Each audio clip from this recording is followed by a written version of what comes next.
साथियों नमस्कार। नमस्कार। कृषि ज्ञानधारा यूट्यूब चैनल पर आपका हार्दिक स्वागत है। आज हम असनावर तहसील के बड़ोदिया ग्राम पंचायत के दानोदा गांव में आए हैं, जहां पर लहसुन का बहुत ही बढ़िया फील्ड है। और ये फील्ड मैं बता दूं श्री अंकेश कुमार पाटीदार है, दानोदा निवासी इनका है।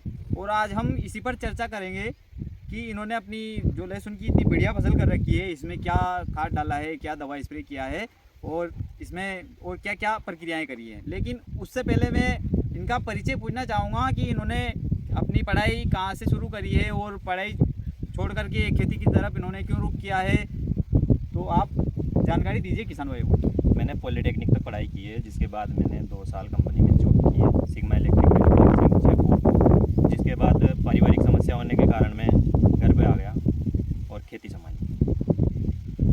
देखिए किसान भाइयों, अब ये पढ़ाई करके नौकरी भी करने लगे, लेकिन अपन को भी पता है ये स्थिति की 10-15 हज़ार या 20,000 25,000 की नौकरी अपन बाहर रह के करते हैं, लेकिन फिर भी गुजारा नहीं हो पाता, खर्चे महंगाई बढ़ती जा रही है। तो इन्होंने पढ़ाई से रुख खेती की तरफ बदला है और ये 2-3 साल से बढ़िया फसल उत्पादन ले रहे हैं और अभी भी फसल बढ़िया कर रखी है। तो आपने इस फसल में जो शुरुआती अवस्था है बुआई के समय बेसल डोज में कौन कौन से खाद डाले?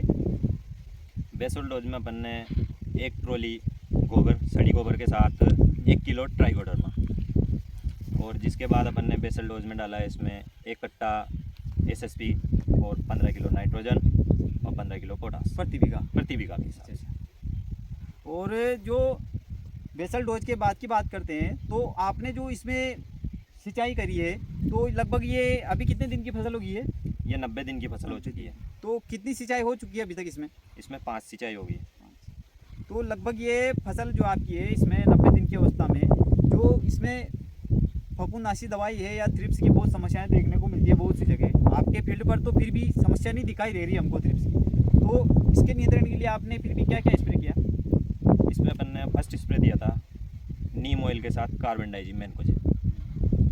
सेकंड स्प्रे दिया था अपन ने जब मौसम ख़राब हुआ था, उस टाइम पे नीम ऑयल के साथ अजोक्स्ट्रोबिन डाइफेनोन। तो जैसे ये नीम ऑयल आप कहाँ से लाते हैं? बाजार से मिल जाता है या कृषि विभाग के द्वारा? नहीं, अपन ने कृषि विभाग के द्वारा नीम ऑयल प्राप्त हुआ था, तो इसी को अपन ने छिड़का है इस पर। और जैसे कोई बीमारी लगती है फसल में, तो आप सलाह, फसल पर कोई बीमारी लगी है तो उसकी सलाह लेने के लिए जैसे दुकानदार के पास जाते हो या पहले कृषि विभाग से लेते हो या खुद को अनुभव हो चुका है?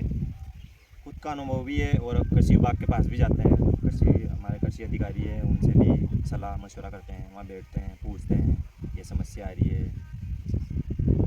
देखिए किसान साथियों, ये अंकुश पाटीदार जी है, बहुत ही बढ़िया फसल उत्पादन ले रहे हैं लहसुन पर।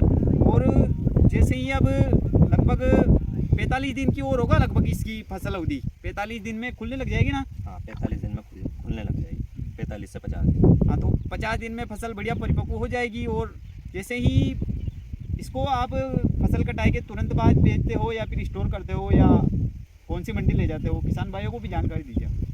नीमच मंडी भी ले जाते हैं, मंदसौर मंडी भी ले जाते हैं। बाजार भाव क्या मिल जाता है? बाजार भाव अभी तक तो अच्छा मिल रहा था, पर इस बार पता नहीं क्या मिलेगा, 5,000 मिले कि 4,000 मिले। हाँ, बुआई क्षेत्र के ऊपर निर्भर करता हो कितने। इस बार बुआई भी ज़्यादा, लहसुन की बुआई बहुत ज़्यादा है, बुआई भी ज़्यादा है, तो हुई हमने बुआई भी कम की है इस बार, भाव को देखते हुए कम ही की है बुआई।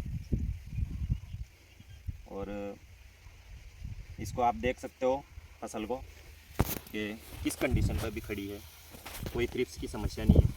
देखिए किसान साथियों, बहुत ही बढ़िया फसल हो रही है लहसुन की। किसान साथियों देखिए, जैसे कोई भी फसल है, जैसे लहसुन हुई या गेहूं हुआ या और भी कोई प्याज फसल हुई, तो उनमें कोई भी बीमारी लगती है या कीट लगते हैं, तो उसके निदान के लिए आप दुकानदार के पास चले जाते हो, लेकिन दुकानदार आपको विभिन्न तरह की दवाई बता देता है, फिर भी किसी के उसका परिणाम आ जाता है, दवाई का नहीं आता है। तो आप दुकानदार के पास जाने से पहले कृषि विभाग के पास आइए और कृषि विभाग में जो कृषि पर्यवेक्षक बैठते हैं उनको आप एक बार अपनी जो फसल का पौधा ले जाकर बताइए, या फिर उनको आप बोल सकते हो कि हमारे फील्ड पर आओ, वहाँ पर फसल देख लीजिए, ताकि आपको जो सटीक उसका दवाई है वो बता देंगे। धन्यवाद।